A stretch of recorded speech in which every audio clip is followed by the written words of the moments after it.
Assalamualaikum. Yes. Hazoor, we read in the Surah Izaja, Nasrullah wal Fatah, that the Holy Prophet ﷺ was asked by Allah to say istigfaar. Whereas in Sirat Mahdi, I have read all those parts of Sirat Mahdi. I know what you mean. Hazrat Masih Maud, was it who said that I never heard the Yes, Hazrat Masih Maud. I know what you mean. Please sit down.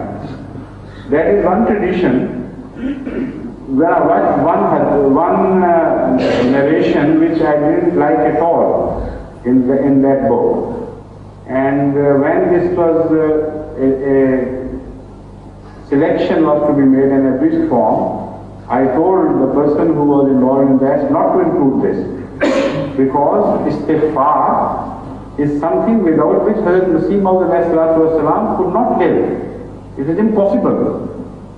But he might not have said istigfaar loudly before others.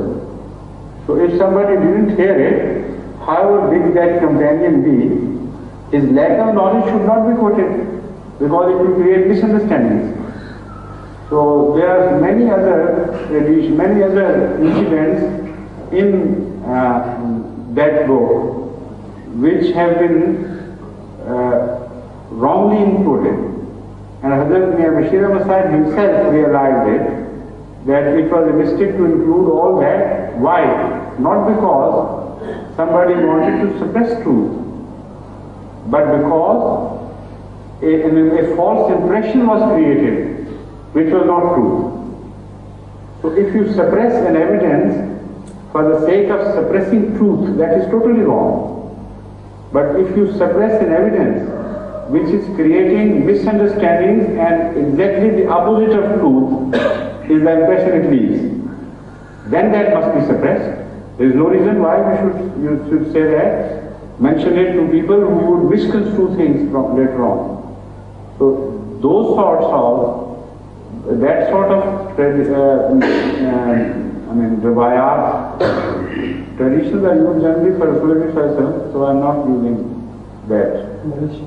Narration are included in Sirat Mahdi. And Hazrat Masih once gave me 2 or 3 volumes and said that I have marked them where I think I shouldn't have included these things. They were meaningless, not only meaningless, but they were creating the wrong impressions totally. So you also go through that and suggest which ones should be left untouched and which should be removed, and advise me generally on this. But after some time, I returned those. I don't remember the advice I gave to him, submitted to him. But I returned them to him, and now Mirza Madina Sahib, his son, is working on this. And I told him, and I gave him the principles, that when you are preparing, you are reprinting a book, it is dishonest to leave things out. So don't make a reprint. You make an abridged form, and as such it should be published. And in that abridged form, these are the principal guidelines for you to choose or to reject certain things for inclusion.